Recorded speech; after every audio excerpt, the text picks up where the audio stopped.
திருநெல்வேலியில் தேர்தல் பிரச்சார பொதுக்கூட்டத்தில் வைகோ ஆவேசமாக உரையாற்றிய போது மேடையிலேயே முத்தரசன், தொல் திருமாவளவன் ஆகியோர் தூங்கி வழிந்தனர். திருநெல்வேலியில் தேமுதிக மக்கள் நலக் கூட்டணி மாற்று அரசியல் எழுச்சி பிரச்சார பொதுக்கூட்டம் இன்று நடைபெற்றது. அப்போது தொண்டர்களிடையே மதிமுக பொதுச் செயலாளர் திரு வைகோ ஆவேசத்துடன் உரையாற்றிக் கொண்டிருந்தார். 30 நிமிடங்களுக்கும் மேல் அவரது உரை நீடித்த நிலையில் மேடையில் அமர்ந்திருந்த இந்திய கம்யூனிஸ்ட் கட்சியின் மாநில செயலாளர் முத்தரசன், விடுதலை சிறுத்தைகள் கட்சித் தலைவர் தொல் திருமாவளவன் ஆகியோர் தூங்கி வழிந்தனர்.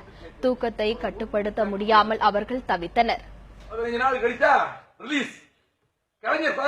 செப்டம்பர் 15க்கு டிஎஸ்பி வந்தாரு. சார் இப்பயாவது பிரச்சனை பண்ணாம போயிருங்க சார். எதுக்கு சார் பழையபடி யூனிஃபார்ம் போட்டு வெளியே வாரீங்க? இப்பதானே சார் உள்ள போயிட்டு வந்தீங்க. இந்த வாங்க டிஎஸ்பி 10 கட்டத்துக்கு அண்ணன் கலைஞர் செப்டம்பர் 15 வர்றாரு. 14 நைட் 3 லாரிகள் வந்து இறக்கிட்டோம். அதே மண்டபம் 5 மணிக்கு மாட்டோம்.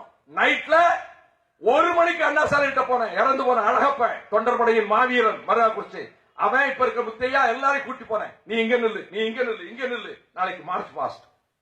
ராத்திரி 2 மணிக்கு பிளான் பண்ணோம். போலீஸ் எதிர்பார்க்கல. 3 லாரிகளை யூனிஃபார்ம் போட்டு 6:30 மணிக்கு நாங்க போறோம். ஒண்ணு செய்ய.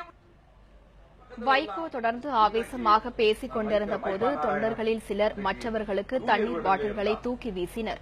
இதனைக் கண்டு வைகோ கோபம் அடைந்தார்.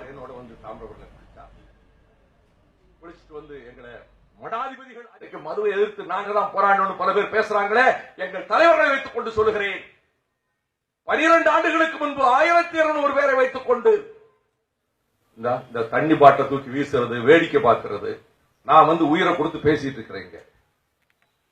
சினிமாவா நடக்கு? எல்லாம் வெயில்ல சாப்பிடாம இருந்து கேட்டுக்கிட்டு இருக்கிறாங்க. நான் என்னைக்கு பேசாதது இன்னைக்கு பேசிட்டு இருக்கிறேன். வாழ்க்கையில ஒரு தடவை தான் ஒரு சந்தர்ப்பம் வரும். அதை அன்னைக்கே பார்த்துடணும் முடிவு உள்ளவன். இங்க ஒரு சந்தர்ப்பம் எனக்கு வருதோ இல்லையோ.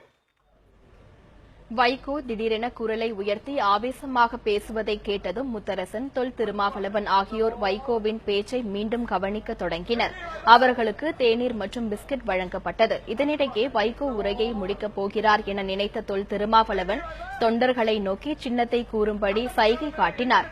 இதை கவனித்த வைகோ இன்னும் தான் பேச்சை முடிக்கவில்லை என்று கூறி உரையை தொடர்ந்தார். Thank